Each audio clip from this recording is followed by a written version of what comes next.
Green Supply Chain Insights, hosted by Finboot's CEO, Juan Miguel Perez. Hello, everyone, and welcome back to Green Supply Chain Insights. We have planned today to spend a significant part of the episode on Climate Week in New York City, where we hosted a masterclass on EU sustainability regulations.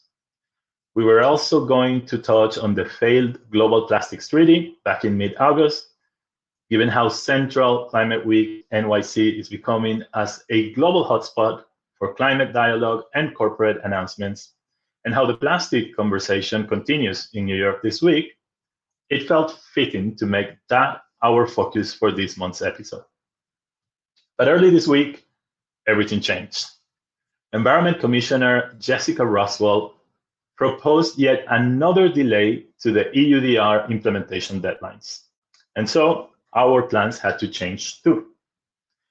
Today, I want to walk you through why this proposed delay is indefensible, the excuses rather than the reasons behind the delay, especially the IT platform argument, why the platform limitations narrative is weak, given the capacity of technology providers and enterprises to scale compliance systems, the danger this poses to innovators in Europe and to responsible companies who have been preparing in good faith, and how this delay fits into a broader pattern of dismantling the EU Green Deal through omnibus rollbacks and bad trade deals, and the irony that the Environment Commissioner is spearheading it.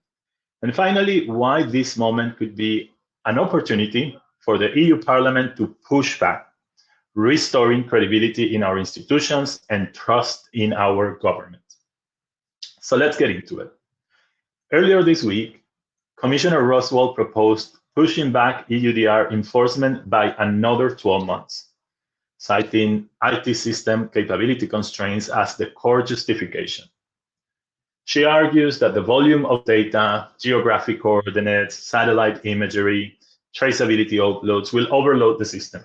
So extra time is needed to solve how we can accommodate the load. But let's be clear, this is very much a self-inflicted problem. The platform being used is Traces. It's the Commission's own system for trade and certification. A system that, by the way, is more than 20 years old. It was obviously not built for EUDR scale deforestation data, but this was already clear when EUDR was adopted back in December 2022, nearly 3 years ago. 3 years is more than enough time to enhance Traces or even build a new system from scratch, had proper resources been allocated.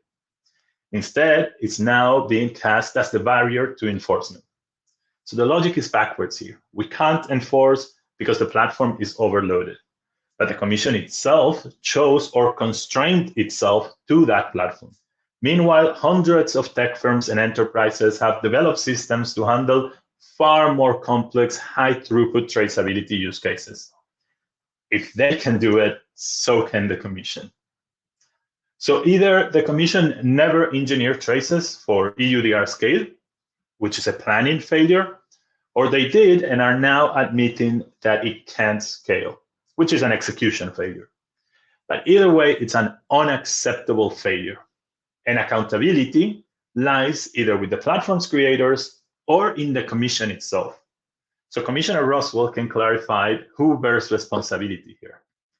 Roswall also points to conflicts with legislations in other countries like Indonesia and Thailand, a recurring refrain since adoption. She suggests divergence in legal standards, traceability requirements, or data sovereignty complicates enforcement. But again, this is nothing new. Many of those regulations predate EUDR, and forward-thinking companies have already navigated them successfully. I know enterprises that operate in both EU and Southeast Asian supply chains and have harmonized compliance across these overlaps. They invested in interoperability, in modular design, and in ingenious business processes precisely for this reason.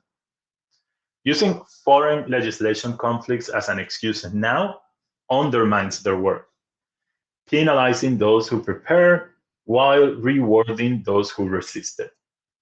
It also undermines the European RegTech sector. Millions of euros invested in EUDR-ready solutions are now at risk of devaluation if these deadlines are pushed back. Also, this delay isn't isolated.